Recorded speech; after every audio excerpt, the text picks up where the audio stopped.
Jake's making these little hand signals back there about, the fact that the mic wasn't on.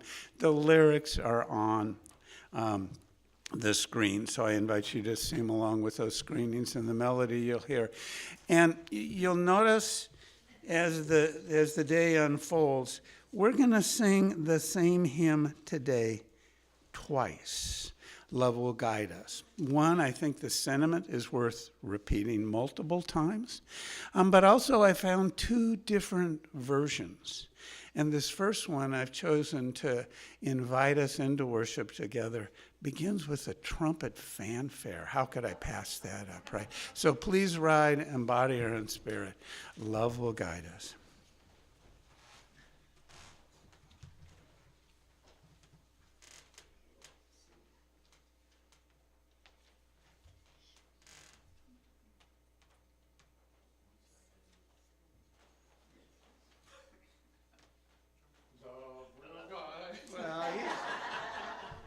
We found it before, and neither you or I have a trumpet.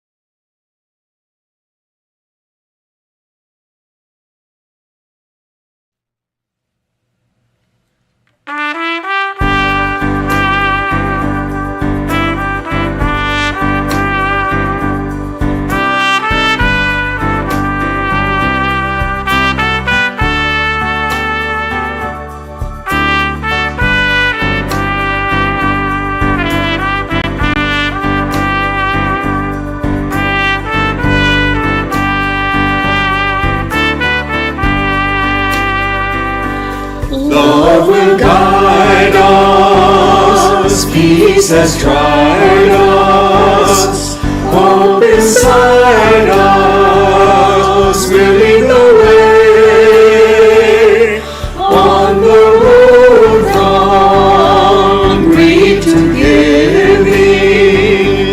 Love will guide us through the hard night.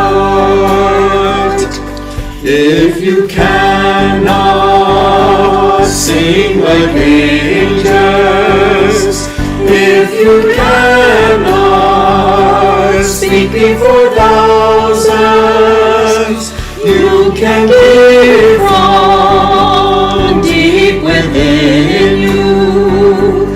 You can change the world with your love. Love will guide us, peace has tried us, hope beside us, leading the way on the road from greed to giving. Love will guide us through the hard night.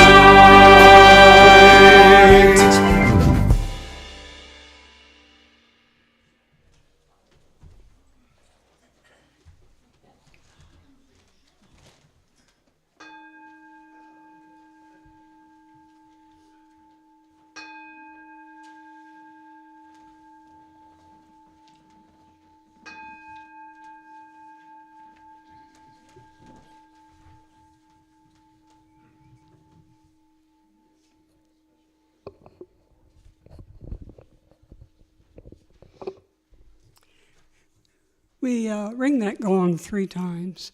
Once to gather together in community with all UUs, ringing the gong about the same time.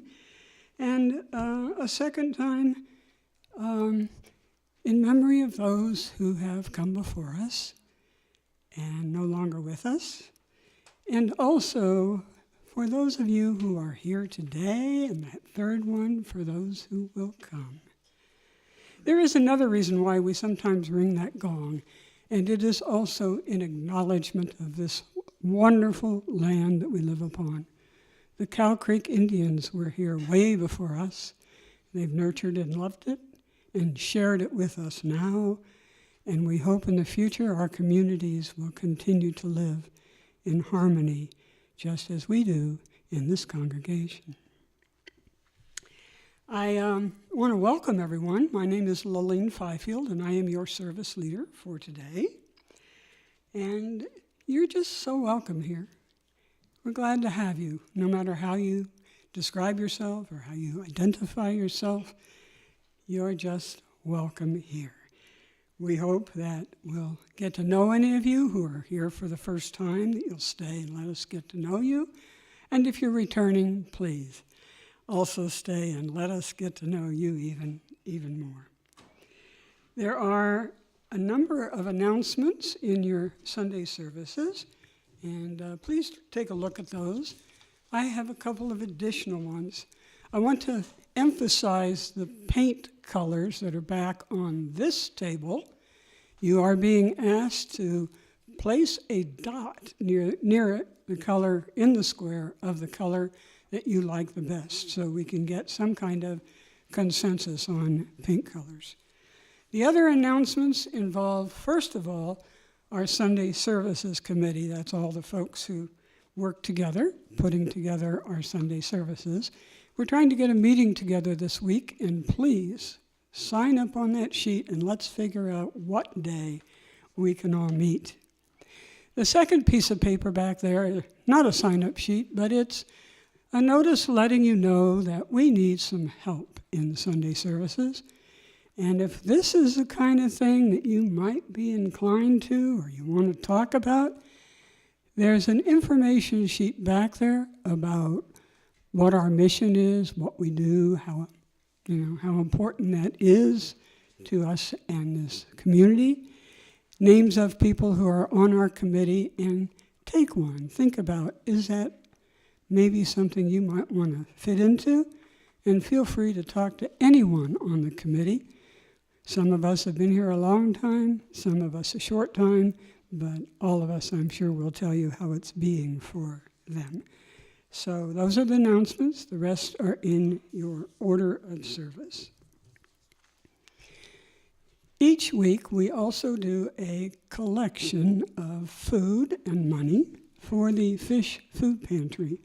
We do this in conjunction with other churches in the city to help support those in need, especially of sustenance. So if I could have a couple volunteers to come up and pick up the baskets and help pass those, we would appreciate any contributions that you can make.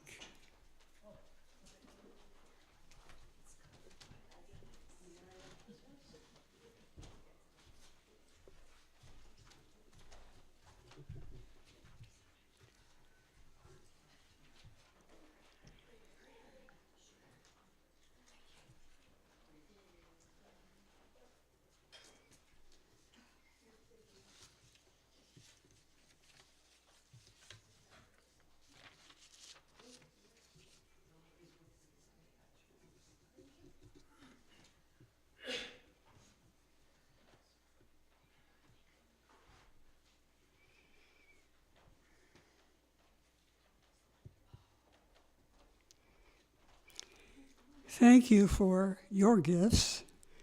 You know that they'll be put to good use.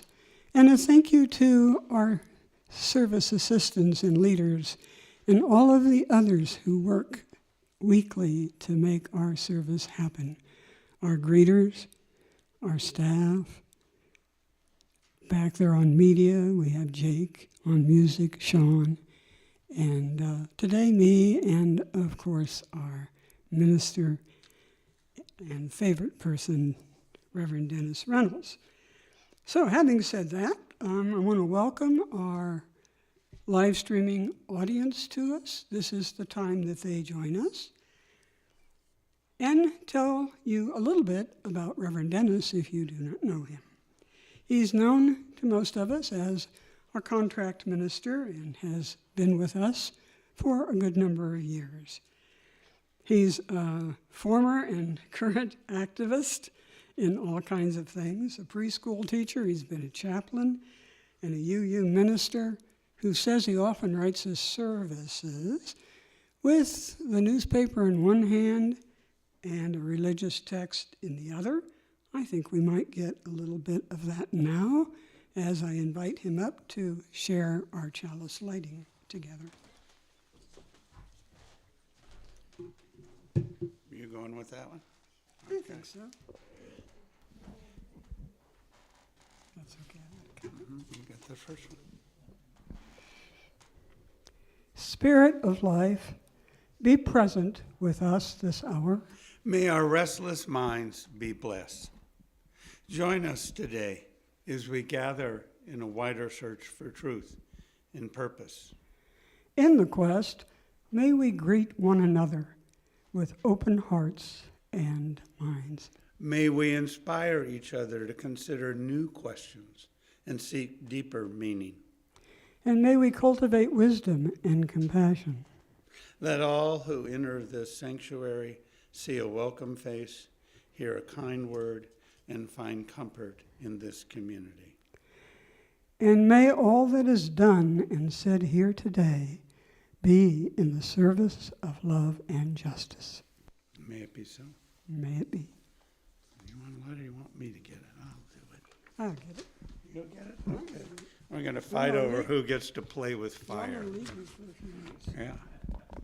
I'm reminded sometimes if you've ever gone camping with anyone above the age of 10 who's allowed to get matches, they always want to light the fire or the lantern or anything else.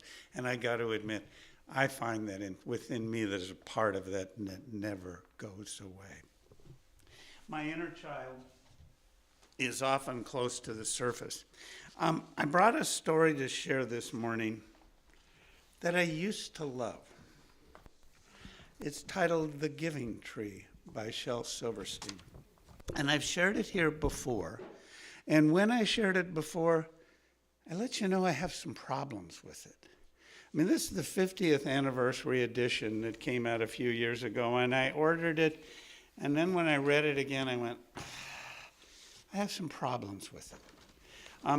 We'll start the story, and then I'm going to fill in just a summary of the traditional version and then share with you an alternative someone has recently created that my daughter shared with me just last night.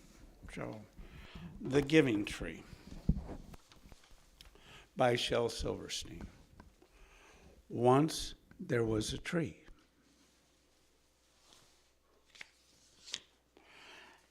And she loved a little boy.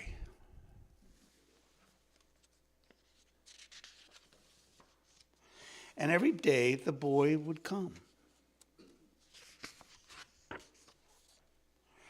And he would gather her leaves. The gifts from a tree can be many. And make them into crowns and play king of the forest. He would climb up her trunk and swing from her branches. Can't see the illustration in there, but amongst the leaves are some feet hanging down. And some shoes down on the ground. And eat apples, apple cores falling out of the tree. And they would play hide and go seek. And when he was tired, he would sleep in her shade. The boy loved the tree. He's an original tree hugger. Very much. And the tree was happy.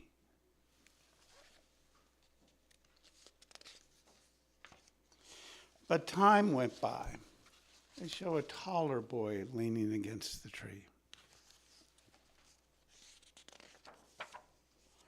And the boy grew older, and it shows a heart with some initials carved into the tree, and there are 4 legs hanging out of the other side of the tree.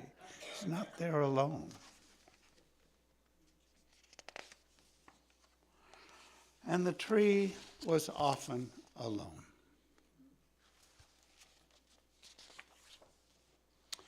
Then one day, the boy came to the tree, and the tree said, "Come, boy, and climb up my trunk and swing from my branches and eat apples and play in the shade and be happy."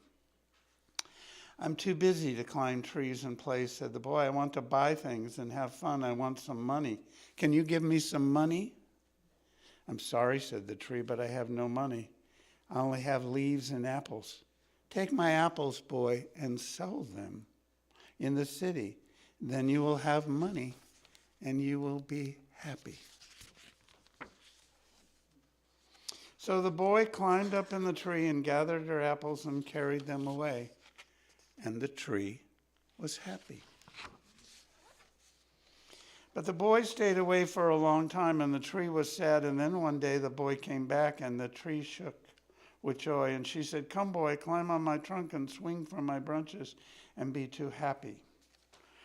And now the original version of this story, many of you may recall, the boy came and asks for the branches, and the tree gives them.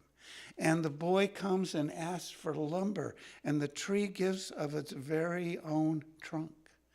And in the end of that version of the story, the boy comes to the tree as an old person, and there's only a stump there. But the stump is a place where the boy, now an older man, can sit. Well, the problem I've had with this story for a long time is like, what about the tree? You know, and so an author, and I lost the citation. I'll make sure I send it to folks in the UMQuest. A illustrator and writer proposed an alternative, which he has retitled, "The Tree with Appropriate Boundaries."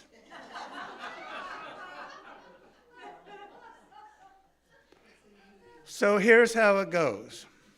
"I'm too busy to climb trees," said the boy. "I want a house to keep me warm." He said, "I want a wife and I want children, so I need a house. Can you give me the tree?" "Give me a house," the tree said. "Okay, hold up. This is already getting out of hand." They used Shel Silverstein's illustrations for part of this. "Look, I was fine with giving you apples to help you get on your feet. They'll grow back next season anyway. But no, I'm not giving you a house.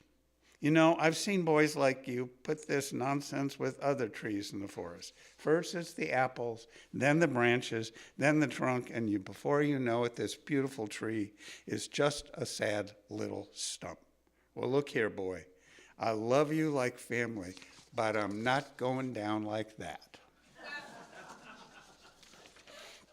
"And while we're on the subject," the tree said, grabbing him by the collar of his shirt,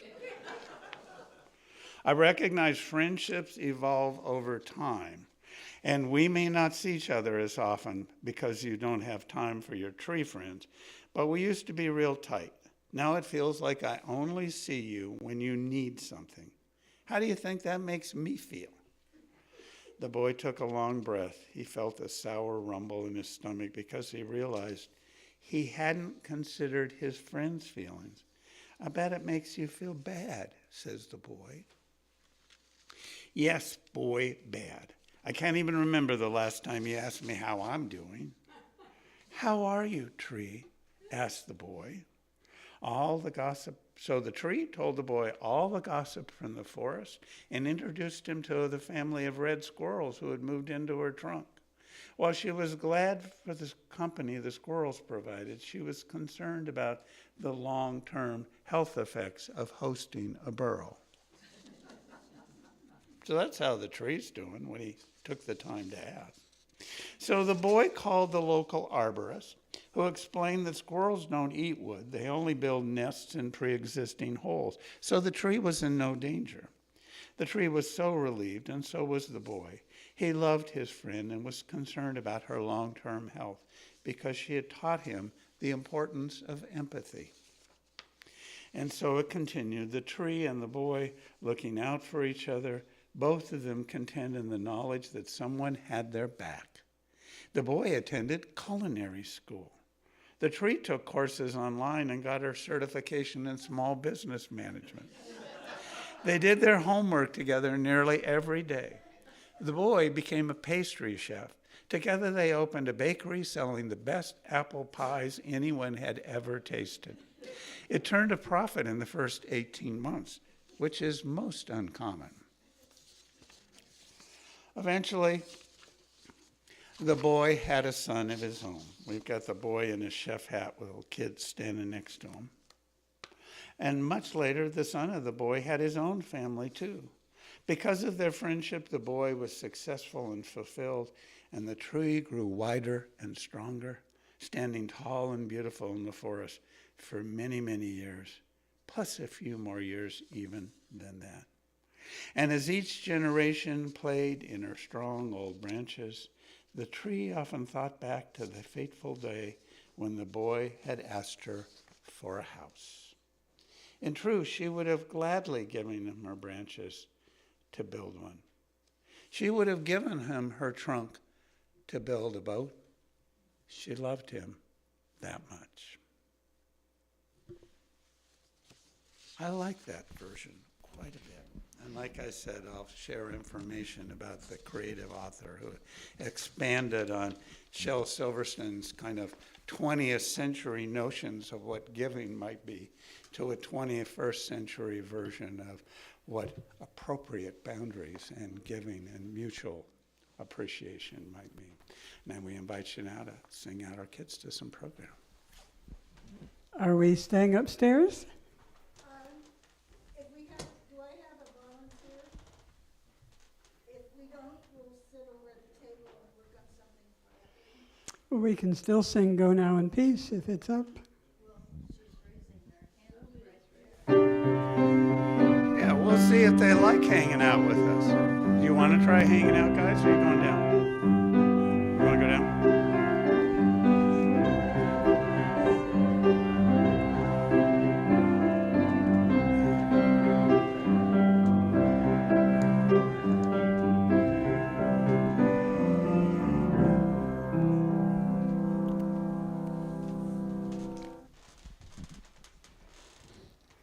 May I comment on that story rewrite? I just want to say, You got the microphone. with years of being a therapist, since it's 40 years old, I cannot tell you how many of my colleagues and I actually read that story to our clients. It is now time for a change. It is that time in our service when we share our joys and concerns with each other, things that we would like to either share verbally or perhaps light a candle for. Sounds like I might need some batteries up here. So if you could bring it up while I try to continue talking, that would be really helpful.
It is at this time in our service when we take an offering for our congregation in our church, for our activities and for the soul of us.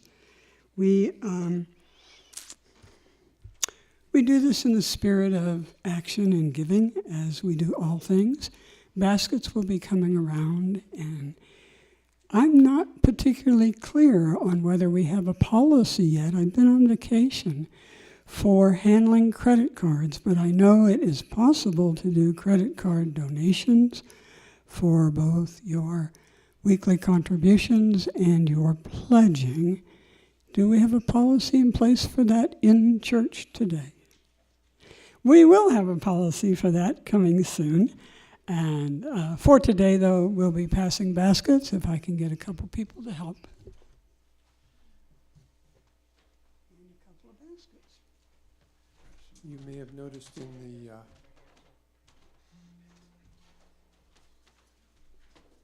the newsletter, there's a QR code. You can do it with your phone even. Continue. I've been on vacation. Oh yeah, if you look at the newsletter, the UmQuest, there's that funny little square. You just look at that with your phone and it takes you to a place so you can. It's also on the back of your order of service. There we go, awesome.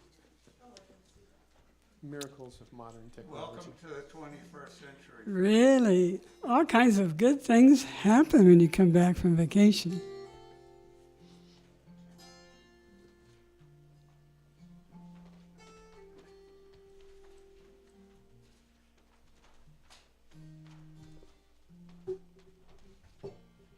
Thank you so much for your contributions, and know they will be put to good use. And now we have a song, From You I Receive, with Sean. You I receive, to you I give, together we share, and from this we live. From you I receive, to you I give, together we share, and from this we live.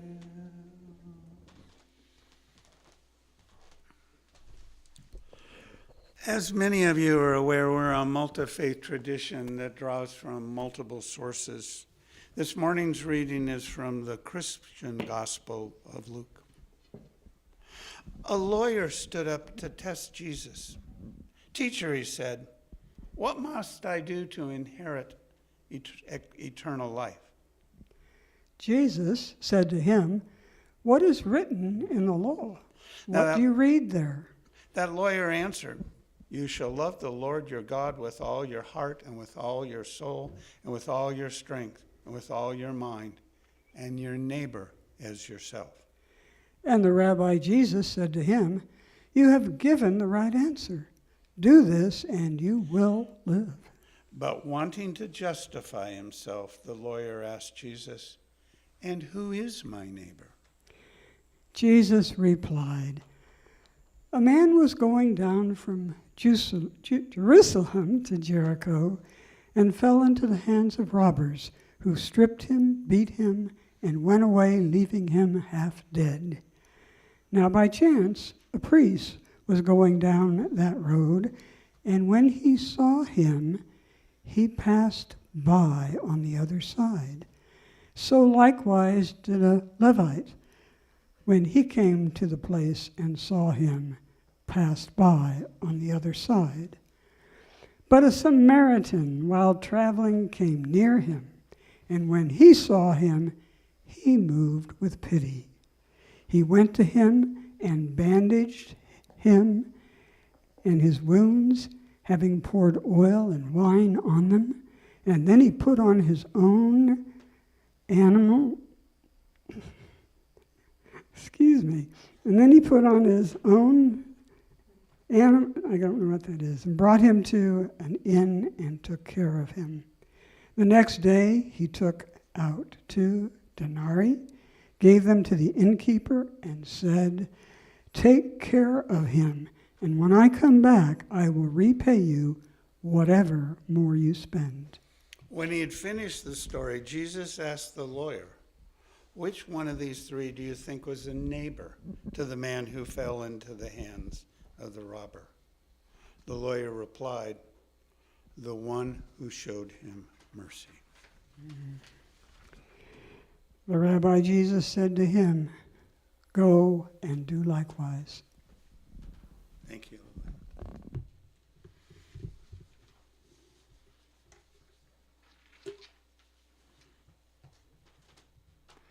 I realize right now we got a little ahead of ourselves. That's what Lillian was hesitating about the reading.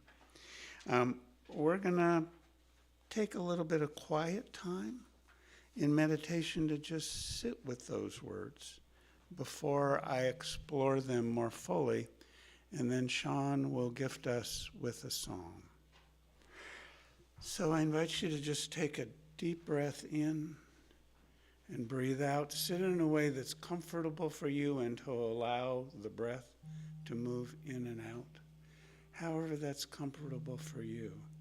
Eyes open if you choose, or closed, whatever helps you silent. And let your busy mind just be quiet for a bit as we think about now. Not worrying about the tasks we left undone when we came this morning or what we will do next, but just being present in this time, in this place, and let the sounds of the music wash over you, here and now.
And now Sean will gift us with even more music.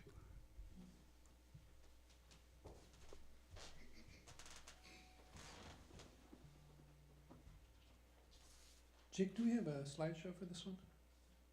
Okay. I'm just going to read you a little bit of the lyrics because this is a very beautiful song. Some of you may know it from When We Were Young. It's been around for a while. Put a little love in your heart. Slightly updated to be a little more gender neutral. Think of your neighbor and give them a helping hand. Put a little love in your heart. You see it's getting late. Oh, please don't hesitate. Put a little love in your heart. Another day goes by, still the children cry. Put a little love in your heart. If you want the world to know, we won't let hatred grow. Put a little love in your heart. Take a good look around. And if you're looking down, put a little love in your heart. I hope when you decide, kindness will be your guide. Put a little love in your heart.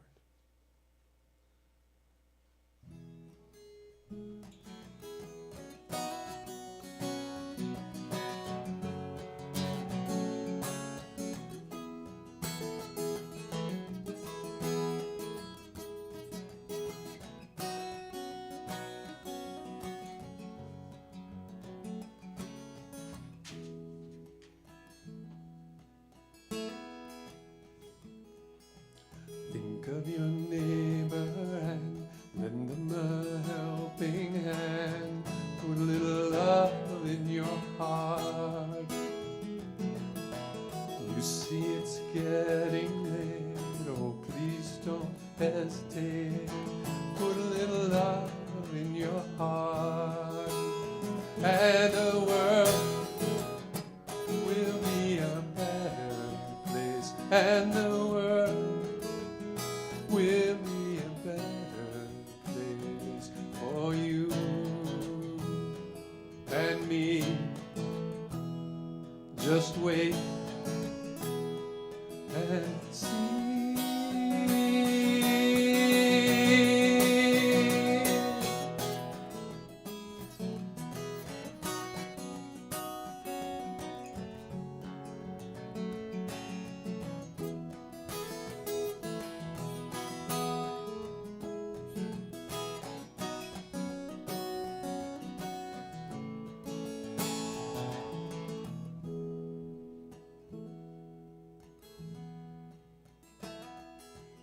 Another day goes by and still the children cry. Put a little love in your heart.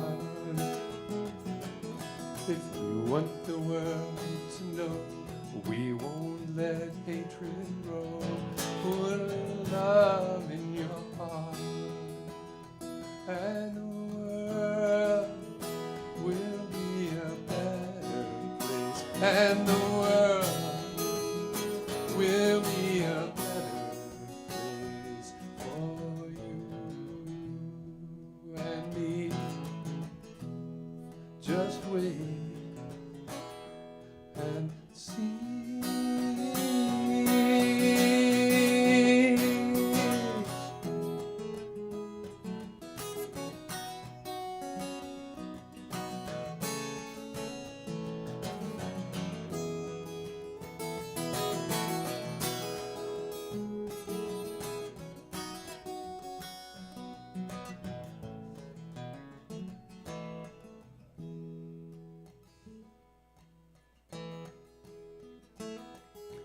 Take a good look around, and if you're looking down, put a little love in your heart. I hope when you decide, kindness will be your guide.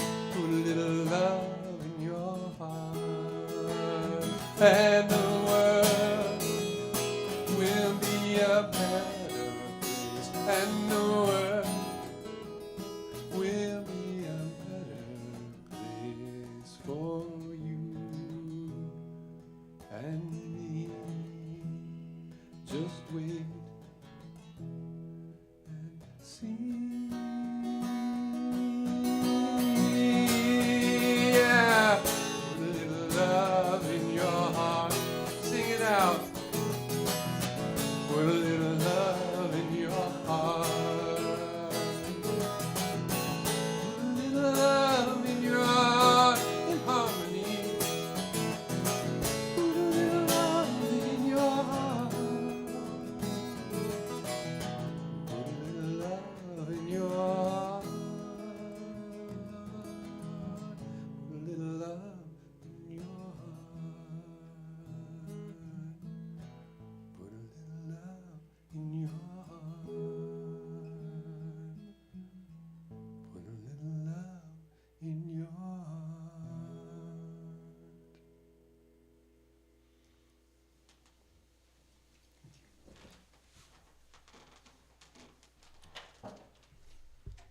Thank you, Sean. So as JC lifted up, put a love in your heart, that's orthodoxy. The story of the Good Samaritan lifts up orthopraxy. What are you going to do? Now that reading from the Christian scriptures that ends this little story about showing mercy ends with, go and do likewise. Go and do likewise. Now this morning I want to do something a little different than what we do here most mornings, but what goes on in most of our neighboring Christian churches in Roseburg beyond. Both those progressive congregations who joined members of this congregation in the streets for the Pride Parade, and the fundamentalist Christians who chastise us from the sidewalks. Unfortunately, those voices from the sidewalks have been believed by some to be an accurate reflection of Christianity and the teachings of the Christian Bible. It seems they've gotten hijacked by the mega-voiced, enhanced voices of judgment. But there is more to Christianity, so much more than teachings like those judgmental ones. I've shared here before, I was raised in a fundamentalist Christian church, the Nazarene Church, and my story that I tell is every morning I would go to Sunday school and those loving women would teach me about Jesus' love. And then I would go upstairs and those men would tell me about God's judgment. Okay, the downstairs teaching is the love that still shines in my heart. So I want to look at a love-centered Christian theology might look like by looking at the Bible itself and not accepting what others say is truth. An analysis of the writings, both by looking at the connection to other scriptures and the context of its time it was written, can deepen our understanding. So this morning I want to do a bit of a process I learned about in seminary. It's called exegesis. Now, it's not Jesus with a J-U-E-S. It's G-E-E. Let me get this spelling here. I got to get back to the word in here. E-X-E-G-E-S-I-S, which is a critical analysis that shapes an interpretation of the text, exegesis. It is an analysis of a teaching text that includes looking at their connection to other scripture verses, attempting to understand the context of the time in which it was written and the audience they were written for. This particular gospel, Luke, was written sometime after the destruction of the Jewish temple by the Romans in 70 of the Common Era, and before the end of the first century, somewhere late in that first year of the beginnings of Christianity.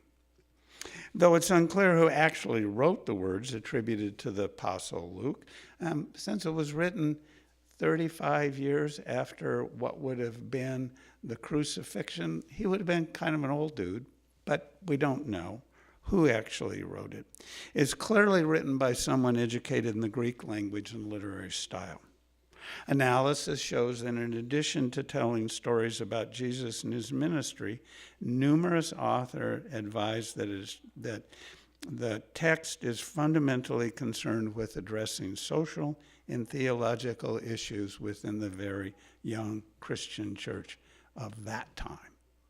Okay, 70 Common Era, maybe 85. The writer or writers depended both on verbal accounts of Jesus' life and lessons and on other written gospels that were being drafted by other sources around the same time. By the way, I want to acknowledge that I do not consider myself a biblical scholar. I took just 2 semesters of Bible study in seminary. I went to a Unitarian Universalist seminary. I was also taking humanism, process theology, and world religions. Now, the first semester that I took, the class was titled Ancient Israelite Religious Literature, and the second was Early Christian Religious Literature. Now, my views are shaped by both my teachers and the biblical analysis texts that I read for those classes. These foundational learnings have been deeply enhanced by weekly lectionary study groups I have been part of and communities where I served as a minister. Now, lectionary study groups are a gathering when ministers come together, and I gathered with a group of progressive clergy, to explore together particular biblical passages. Many churches preach from what they call a lectionary calendar, and it's a 4-year cycle that recommends which texts from both testaments of the Bible they will draw from on a particular Sunday. And if you've been preaching for 40 years, you could use some fresh ideas when you're going to do the same things every 4 years. So they sit down together with their colleagues and hash it out. And those meetings were an amazing Bible study opportunity for me. These were scholars who would tell, well, in the Hebrew translation, it would be this, as opposed to the Greek was this, and they did that kind of deep analysis, and I would bring stories of Buddhist relationships to aspects of Christian text. It was a fascinating process and discussion. So those were scholars who were better prepared than I will ever be. But in the context of my limited knowledge, I want to take a look at the text. First of all, the story that is shared is a parable, a teaching story that uses metaphor to invite people to ponder its meanings. I see parables as having some elements in common with a kind of koan, or open-ended questions that are utilized in Zen Buddhism. There may not be a specific answer. You're invited to dig into it yourself. There are many stories in Islam, especially those in the Sufi tradition, that make strong use of parable-like metaphors as a teaching tool. When speaking about parables, Jesus is reported to have said, I speak in parables so that in looking they might not perceive, and listening they might not understand. Boy, talk about a koan. You might perceive and you might not understand it, but the implication is if you sit with it, you might. Now, that particular reference is from the book of Isaiah in the Hebrew Bible, alerting readers in the days. Those days, often there were literate worshipers, so it was listeners, that this prophetic speech were the words of the Hebrew prophets. I want to lift up at this point a little bit about the relationship to what Christians call the Old Testament, otherwise known as the Hebrew Bible, and the New Testament. The Hebrew Bible, the religious literature of the ancient Israelites, was known to many of the people of Jesus' time, especially scholars like the lawyer with whom Jesus had a bit of a debate. Now, I want to clarify, too, in this case, lawyer is someone who knows religious law. There really wasn't anything resembling what we would call civil law. In those times, edicts from the Roman emperor or as a designee ruled supreme. There wasn't a civil law. There weren't those kinds of courts. Courts would have been religious courts, ecclesiastical courts. So it puts lawyer in a different meaning.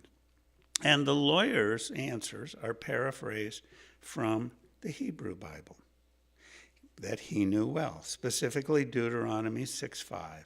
You shall love the Lord your God with all your heart, with all your soul, and with all your might. And also from Leviticus 19:8.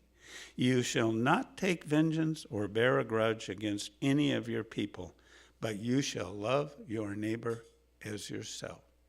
That's orthodoxy, not always witnessed in orthopraxy. Now, Jesus, like the lawyer, knew these older texts, so he just said, in effect, just do what those texts suggest you should do. But as lawyer, sometimes a little bit like modern civil lawyers, push back a little bit of cross-examination, asking, who is my neighbor? Jesus answered with the well-known story about the kind stranger who stopped to help someone in need. Now, I want to lift up a few details from this story that might not be well known. First, to note that those who passed by and do not help the poor man who had been robbed and beaten and left half dead. The first was a priest. He was likely traveling to the temple in Jerusalem, from the temple in Jerusalem where he worked, to his home in Jericho. In contemporary terms, we might say he was on his daily commute home. He moved to the other side of the road and traveled on. By the way, just to put it in context, the distance between Jerusalem and Jericho is about 18 miles.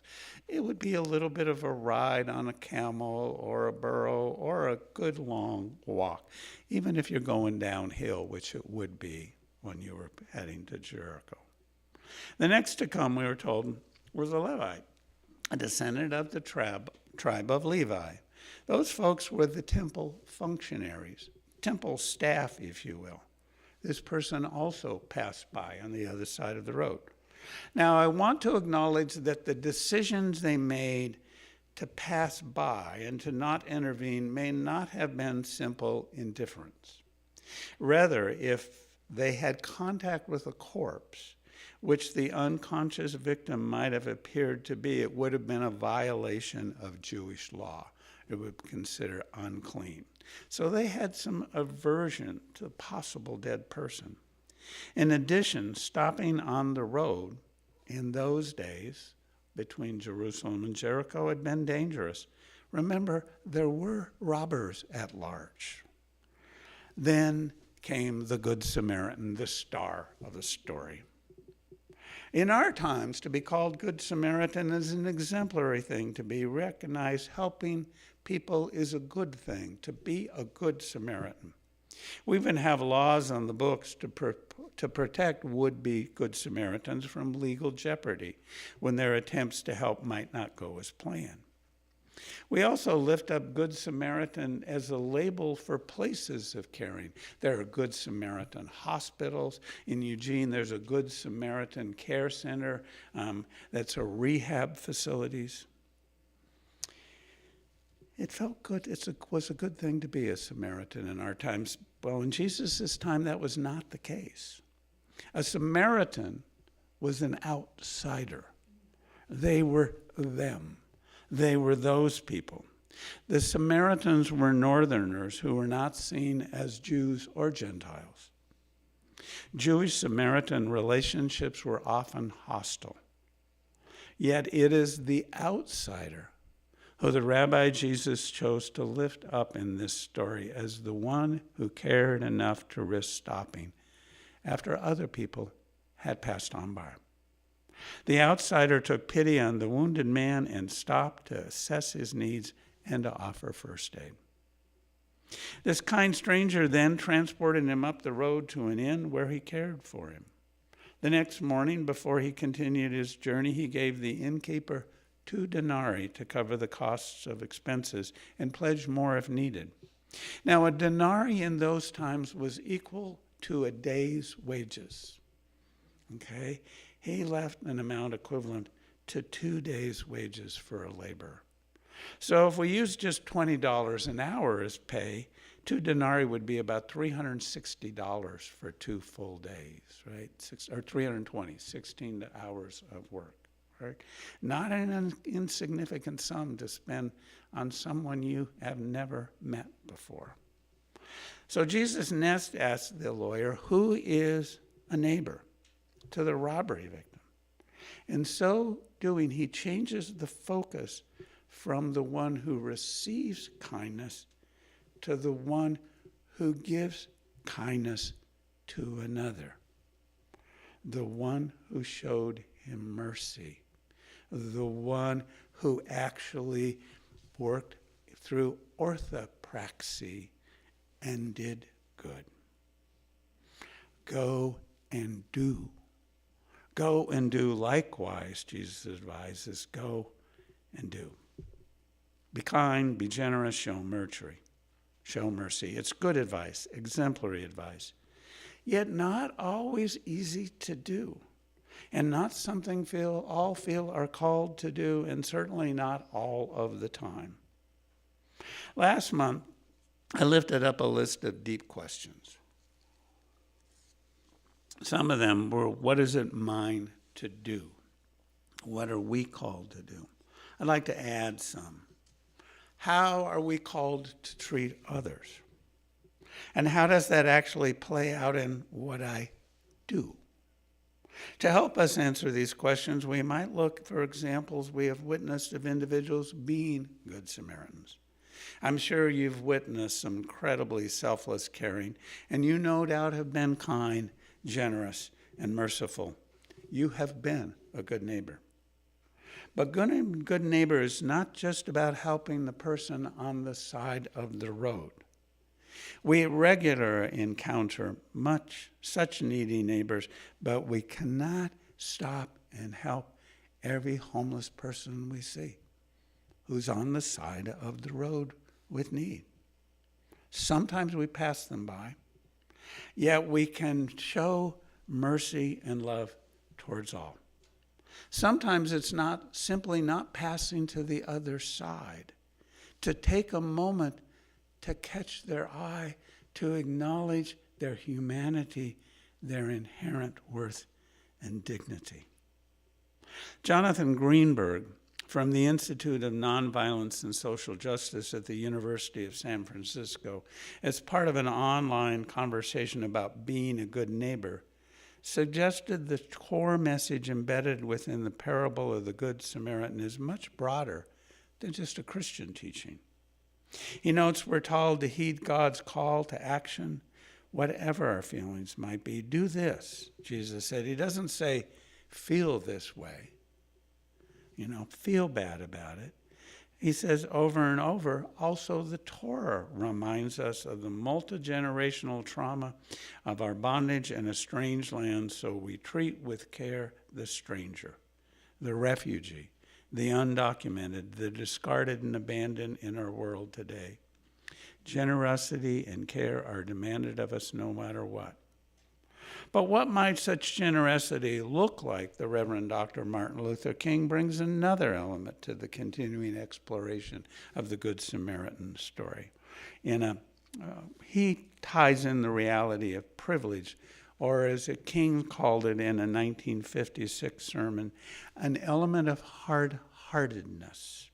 Okay, how do we nuance our privilege and our obligations? Okay, he notes that the Samaritan had been hard-hearted enough to somehow generate enough income to be able to give 2 denarii away.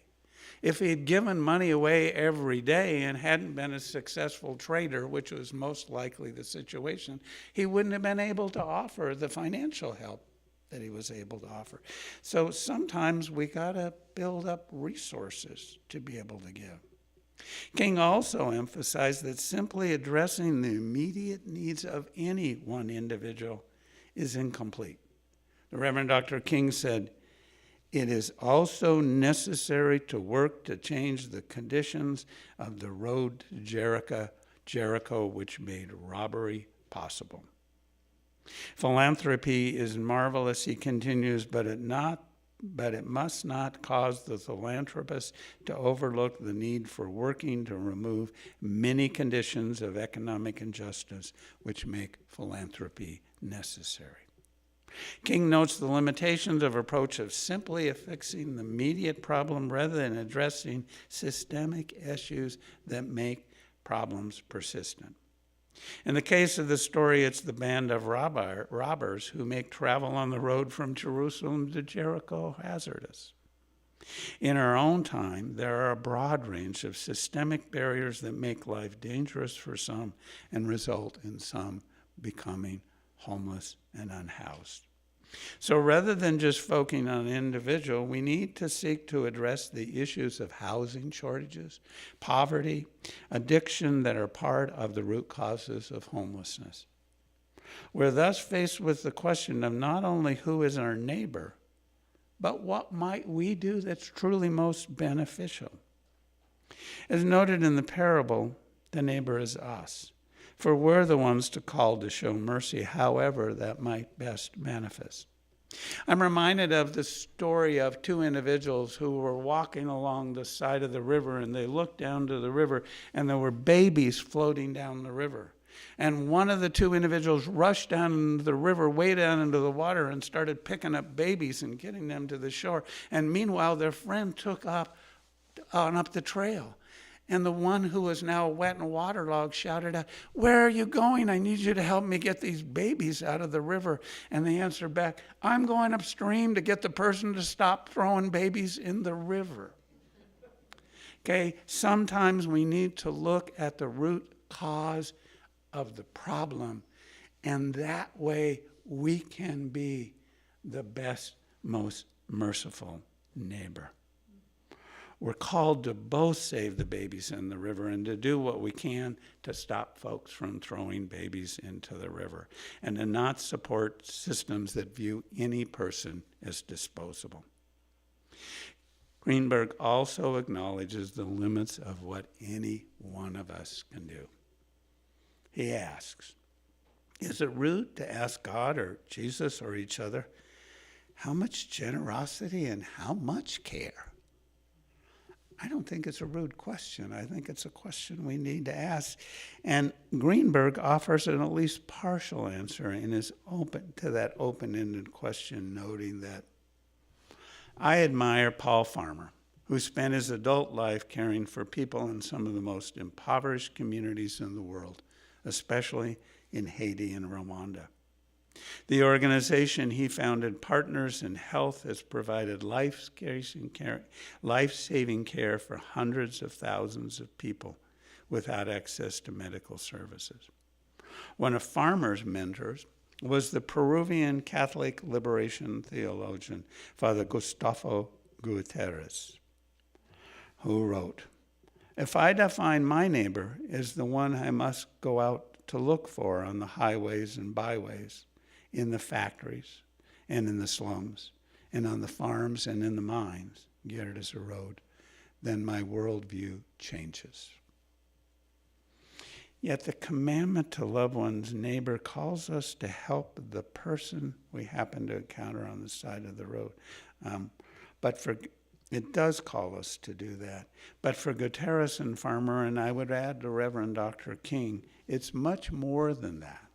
Our obligation is to go out and look for the discarded, displaced, abandoned victims of our unjust society in the poorest and most dangerous shadow places of our world, and give them care and tear down systems that create the situations that they're in at the same time. And each of us can only do so much, but we are called to do something. Greenberg has a friend, Selena Lane, who is co-director of Faithful Fools. Faithful Fools is an amazing organization. I've read some information about them and heard some testimony. And they're an organization that offers direct assistance, education, and advocacy for the homeless and other impoverished people on the streets of San Francisco's Tenderloin district. She's out there doing some really good Samaritan work regularly. And she advises, yes, there are suffering people everywhere, yet nobody can stop and help all of them. That's true. But we can stop and help some of them. We can't always do it, as you say, but sometimes we can. Sometimes we can.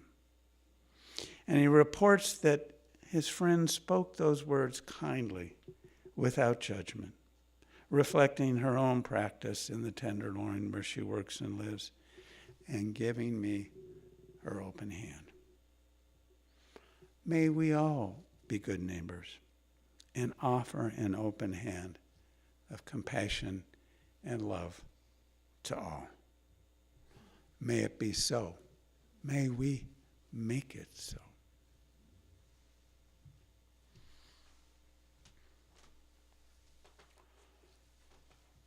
Now, as we reflect a little bit as the tradition of this congregation, there's some time for a bit of conversation and what you heard and what the Cohen parable or other examples might have begun to start circulating for you that you might want to share.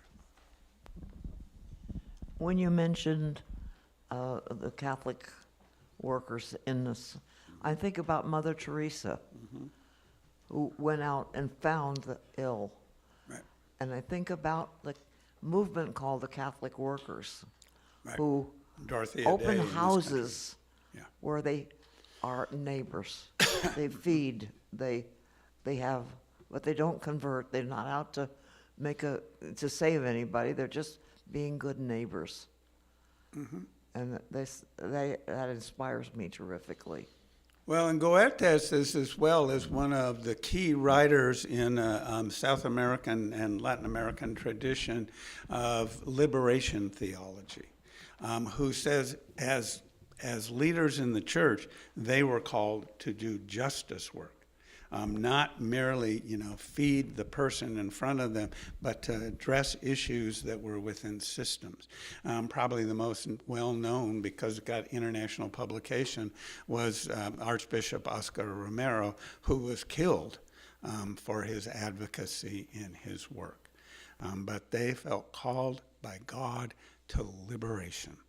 And that liberation theology is the theological thread that's woven into our tradition when we recognize that my liberation is bound up in the liberation of all.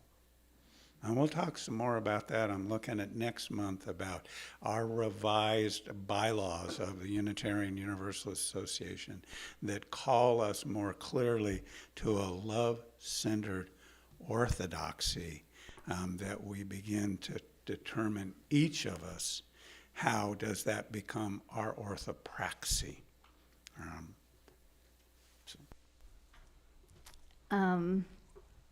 What I thought when I was listening to this, and after Sean's song, something we can all work on is put a little love in our heart.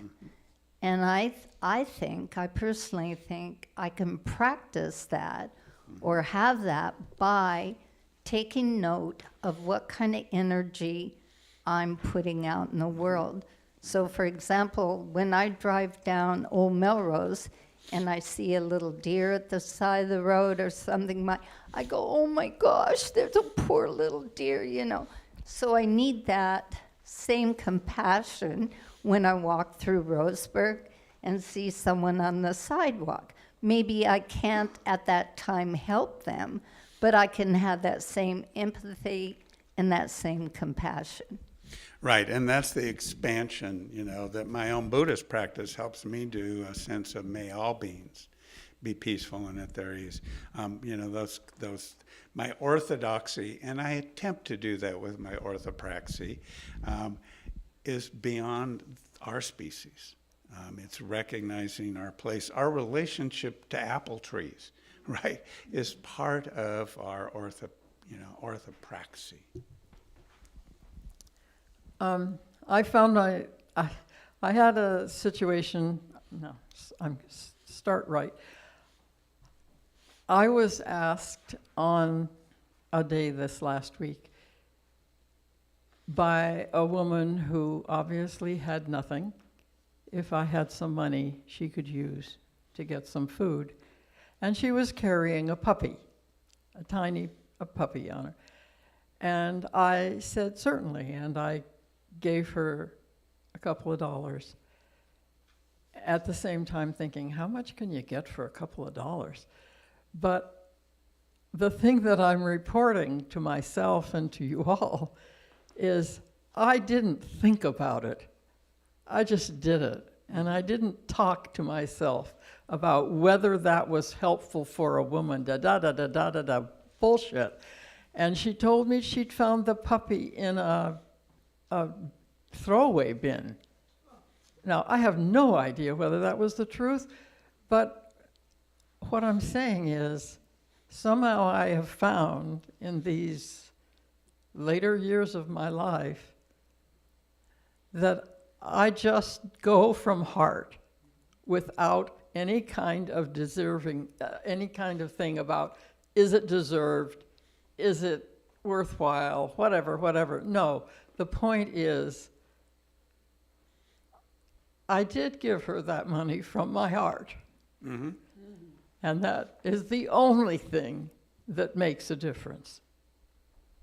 Yeah, when orthodoxy, to the words you lifted up, becomes orthopraxy. What we do matters. Somebody signs emails that way often. I was also reminded of Mother Teresa and something she says, that we cannot do great things, but we can do small things with great love. I'm a both Andean. I still try to take on the great things too. Yeah. And I also recognized in your retelling of that story, my own tendency to judge the lawyer. And he was just playing a role in the unfolding of the koan by asking that wonderful question, who is my neighbor? And it turns out it was the foreigner who was the real neighbor. Right. The one who showed mercy. Right. Was And his even though answer. he was, I think of my neighbor, well, I take care of my neighbors because they're the people who are near me. Take care of my family, take care of my community, but it might be somebody who's from a foreign land and who I'm judging, or maybe that other church who Right. needs help, or the person on the side of the road. Right. Well, and Greenberg lifts up teachings from the Torah about the stranger, about the outsider, about the refugee that comes from that, older text. And one of the pieces that I found, finally appeared to me, I kind of went, duh, when I was in seminary and doing, biblical study. The writers of the so-called New Testament had already read the Old Testament. And so the fulfillment of the prophecy that they wrote down was, they already read the prophecy, and so we can make sure it's fulfilled. And so they were written, in relationship to each other. The Christian gospel was based on an earlier teaching that then they built from. Sharon. I live downtown, so there are many opportunities to give. And I try to, if I walk downtown, I do try to carry money with me to give. And some people, I know one day I was with a friend and she said, well, he'd been drinking. And I said, I don't care. That's on them. That's not on me. And I'm pretty aware for me, the way giving is something that makes me feel good. Right. And when you listen to the recording, which I know you do because you do religiously, even when you're downstairs, when I actually give the sermon live, you comment back on things that I said. So I know you're checking up on what I had to say later. You'll find I'm also talking about how do we deconstruct systems that place people there. And we each find our own way. I mean, I have a little trick I do. I buy Kind bars by the case, and I usually have a few of them tucked in the door of my car. And so rather than give somebody cash, I'll give them some nutrition, right? But that's for me, right? So I feel like I don't have to worry about what they did with it. And I pay a little more for Kind bars. Rather than the Costco equivalent because it says kind. So that I read it every time I hand them the bar. I remind myself, be kind. And I need reminding to do that in these times where so many of our neighbors can be kind of difficult. Being kind is a continuing practice over and over and over again. We're working on it. It's aspirational. And it's something we practice and get a little closer to. How do we put a little love in our heart, and how do we share that love in the world? Edith and Say that the company that makes Kind Bars contributes to charity. Yeah, Kind Bar gives some money away. I knew a little bit of that too, but like I said, for me, the bonus is it says kind right on the bar. And they actually have a pretty intriguing commercial that they says, it's when your brain and your stomach are dancing together, then you know that a Kind Bar is good. They showed it often during the coverage of the Olympics, which I was locked into till late at night. Lori Jo, you got one back there, and then I think we'll move on. Why don't you get her the mic so we can make sure everybody hears? and we'll have coffee, and you can talk about stuff. And we have kind baked goods. Well, if the car's really hot on a hot day, they get a little mushy. Yeah. And I just, and so I apologize. It's a little mushy, but it's still pretty tasty. There we go. There we go. Well, I think we all run into where we have opportunities to be kind, and I had an opportunity, but I wasn't. And I've never done that. No? I've always gone. let me tell you, it doesn't feel good when you think about it later. And it was a surprising circumstance, and what I took from it was that later I realized, gee, I really missed a good opportunity here to do something decent, and I didn't, and it didn't make me feel good afterwards, but I had to forgive myself. And I had to realize that the next time I saw an opportunity like this, hopefully I would recall and make a different choice. Right. Well, and Selena Lane, who, I quoted near the end of the sermon, is trying to do good work all the time. And she says, nobody can do it all the time, Sure. Go ahead. We'll squeeze in. I said then, but we'll do one more. Okay. She doesn't have to schlep the mic again. Am I holding that right here? Yeah. What I wanted to say, I support a number of organizations, and there are some really wonderful organizations out there. I'm thinking of Doctors Without Borders. Absolutely. And I could go on, and I support a number of them. But what happens is that every day, literally, my mailbox is stuffed full from organizations, and there are about 5,000 in the United States, by the way. And I check them out. I check them out on. Right. You can check them out. And the one thing I always look at is what does the CEO make?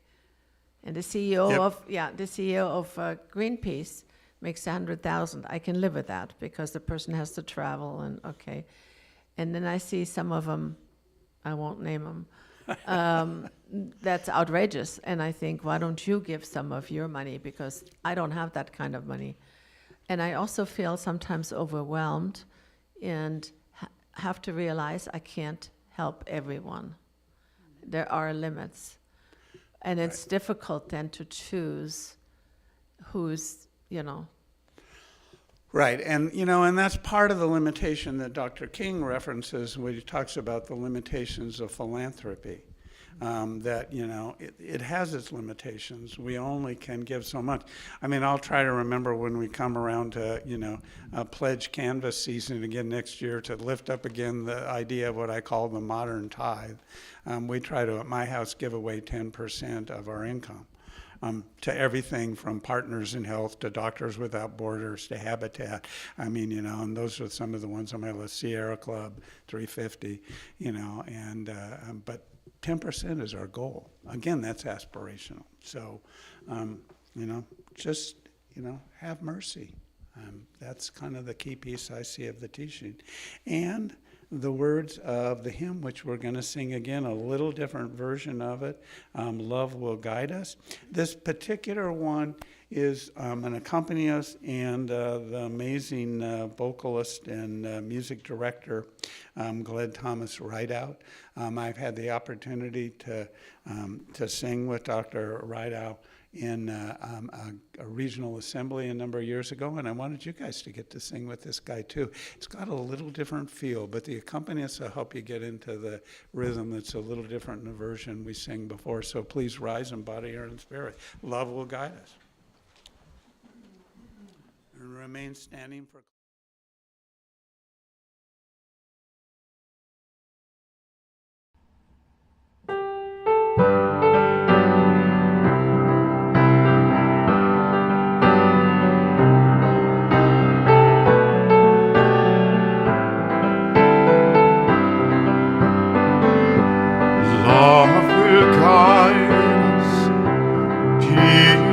Has trod us, hope inside us will lead the way.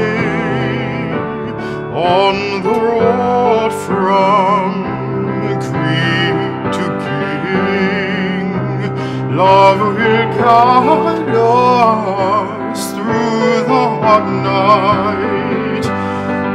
If you cannot sing like angels, if you cannot speak before thousands, you can give from deep within you.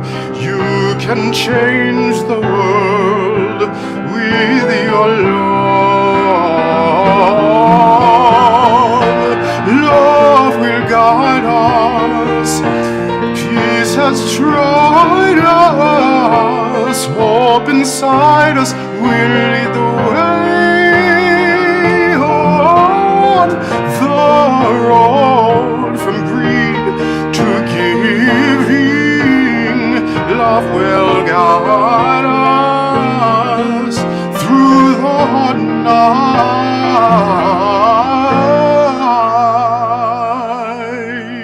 night. He's an amazing choir director as well. He got us singing almost that good. Our closing words of benediction from Barnaby Theater. Spirit of life, may our fumbling tongues be blessed so that chatter becomes prayer and prayer becomes concerted action. May our restless minds be blessed so that insight becomes effective action. May our anxious hearts be blessed so that longing becomes love and love guides our action. Shalom, shalom. Amen. And blessed be. You want to extinguish that one? Okay.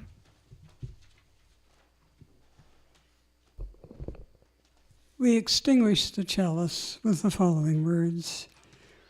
They're by Scott Cooper, entitled, "This is Our Calling." The world aches for us to join together and bring about healing, toil for justice, and produce ever-increasing love. This is our calling. Go forth and act accordingly. Amen.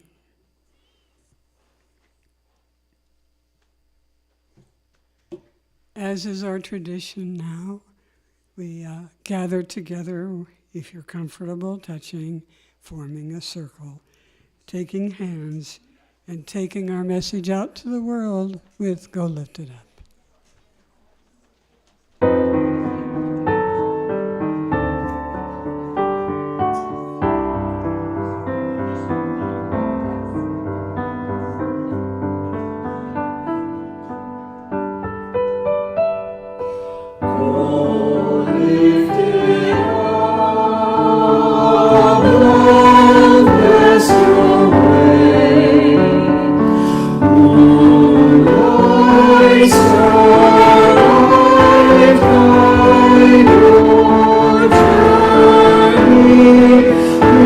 you.